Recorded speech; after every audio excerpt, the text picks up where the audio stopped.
The Song of Roland is a French medieval epic poem dated around the 11th, 10th century AD. It covers a couple battles during the reign of King Charlemagne of the Carolingian Empire. This is before he became Holy Roman Emperor. And it is based on a historical event, but what is laid down in the poem by this anonymous unknown author is just Christian propaganda. To set the scene, in 778, this is the 10th or the 11th year of Charlemagne's reign as king of the Carolingians. Uh, he's fighting some wars in Europe. His territory consolidated around modern day France, Germany, and northern Italy as he was conquesting. And he was fighting some Saxons or some Germans to the east. But at this time, 778, this is a century and a half after the rise of Muhammad and Islam and the various Arab Muslim empires. And one of these empires, the Umayyads, made their way through Morocco, North Africa, up into Spain. And they conquered the Spanish mainland, the Iberian Peninsula, whatever you want to call it. And so they were occupying that territory in 778. And during this time, there were some feuding cities or groups within the Arab Muslim lands there that were feuding. And one of the groups asked Charlemagne to help out against the other Arab Muslim group. And so Charlemagne agreed. He split some forces down into Spain. They did some battles there, and then as Charlemagne and his the Franks are the people of the Carolingian Empire, the Frankish peoples. As the Franks and their allies were heading back over the Pyrenees, which divide Spain and France, they were set upon by an ambush of Basques, which are an ethnic cultural group in northern Spain-ish. This was an ambush, and the rear guard of the Franks was decimated. And one of the leaders of the rear guard, noted by some historians, contemporary historians of the time, one of these people was Count Roland of the Marches of Brittany, like northwestern France-ish, a little to the west of Normandy, if I recall correctly. So that is the historical event that the Song of Roland is based off of. Song of Roland. But as the centuries went on since 778, of course, myth and legend develop around certain keystone events, and there's also, as new foes and new themes of the centuries and the decades begin to emerge, different things are talked about, different values are emphasized. And during the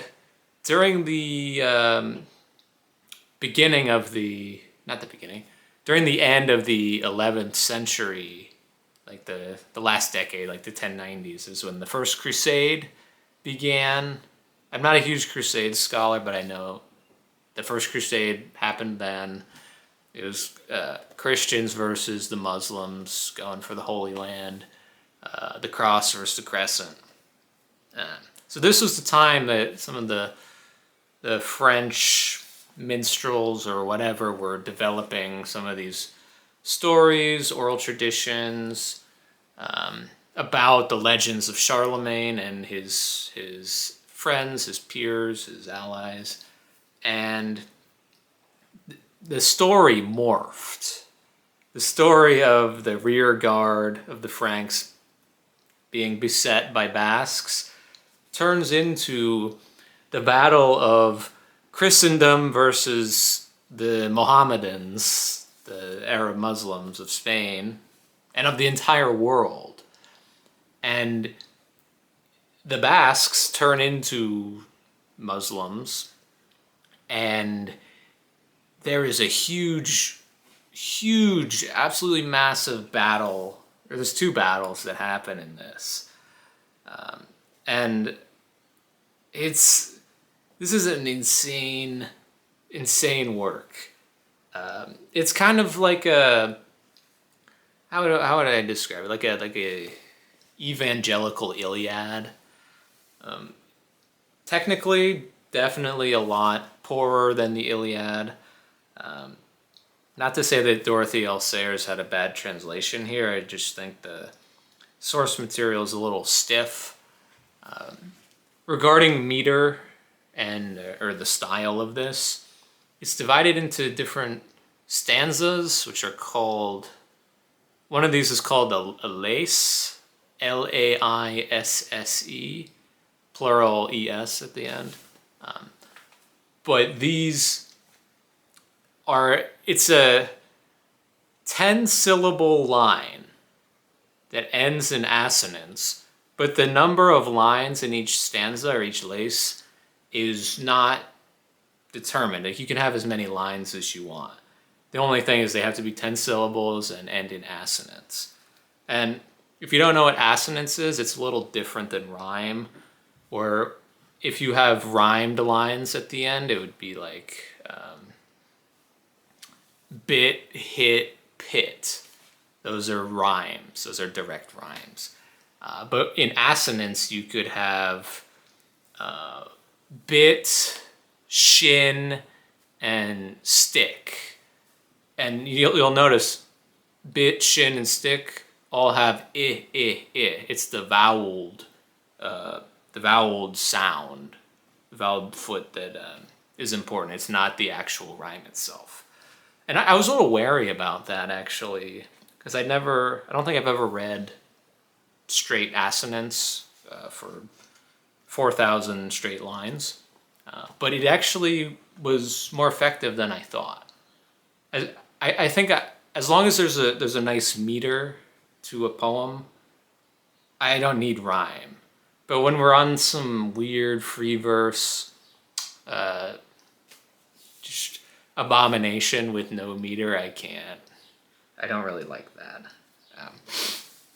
But yeah, the reading experience of this it's fine. It's kind of an exciting work in that there's a lot of action, but at the same time, it's very hard to take this whole thing seriously. It's comically good versus evil propaganda of the good Christians who are sponsored by God to kill the evil Muslims who worship Muhammad, and some other deities. So they don't even get the concept of what Islam is, right? These writers, it's just some like evil caricature religion. There's no connection to Christianity here. It's just they're just bad and they eat babies and whatever. But the whole story of this gets started in the same way that Charlemagne's in Spain campaigning with his troops, and for a reason he decides to leave. But he wants to leave, and he decides to parlay with the king in Saragossa, which is the only like remaining holdout city in Spain that Charlemagne hasn't conquered. And mind you, Charlemagne here is around 200 years old with a big white Santa beard. You can see the realism. But he sends an envoy to Marsilian to try and make sure that Charlemagne will leave back for Europe if Marsilian converts to Christianity and stops messing with the Franks, pretty much. And he sends his stepbrother. I forget the exact familial relation. His brother-in-law, Ganelon, who is the uncle of Roland, the main character here. And Ganelon has beef with Roland. Roland, as our protagonist, he's kind of like the ideal hero of French chivalry. Very headstrong but loyal. The guy who will like protect his friends at any cost, but also he's kind of stupid and arrogant. Yeah, I'm sure you can think of a lot of like TV show archetypes, movies of different heroes like that. But Ganelon has beef with Roland, and he conspires through a little treachery when he goes as the envoy to meet the Muslims, the Saracens, which means followers of Muhammad, pretty much. They're also called the Paynims, which is a archaic word for like pagans. That's what they're called in this translation, at least. And Ganelon convinces Marsilian to accept the terms of Charlemagne, but then to backstab Charlemagne. And to do this, he goes back to Charlemagne and the Franks, and he says, yeah, we're good to go. The King Marsilian accepts the terms, but we need to set like a heavy rear guard just in case. And he says, like, I think Roland and his buddies should man the rear guard, just because they're like great fighters, you know. But what he actually means is he wants to get Roland killed. He wants to ambush Roland, or he wants the Saracens to ambush Roland. So that's like the beginning of the story. I'm not going to spoil it entirely. If you know the actual disaster of 778, you know that the rear guard does get destroyed. So that's not a spoiler. That's history.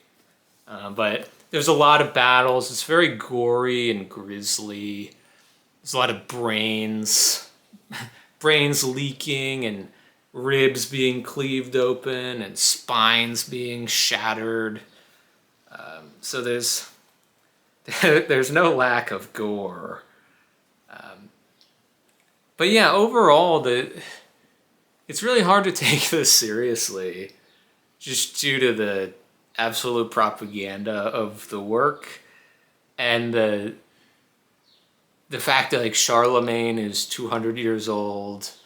The Franks have an army of like what seems like 1 million people, and they're fighting like hundreds of thousands of people. Like tens of thousands of people are dying at once during like little melees, which is of course it's way exaggerated. I think during the Frankish peak, they might have only had like 100,000 able-bodied warriors in the entire empire that could have been marshaled. And that if that had happened, that would have meant that the entire land would be defenseless because these people would be in Spain. So of course that wouldn't happen either. You would only activate a small percentage of that for a offensive war. I don't know the exact numbers, but it's just so embellished. But I did have a lot of fun reading this, even though the technical work is not great. I think the Sayers translation is considered to be one of the stronger Song of Roland translations out there. So as I said earlier, I don't think it's her fault. I think it's just not one of the stronger written national epics. But yeah, I did enjoy this. If you're into Middle Ages history, or you liked the Iliad and the Odyssey and the Divine Comedy and Paradise Lost, and you want to read maybe a mid-tier epic, Western epic, maybe check out Song of Roland. But yeah, I just finished this yesterday, so I wanted to talk about it. Thanks for watching.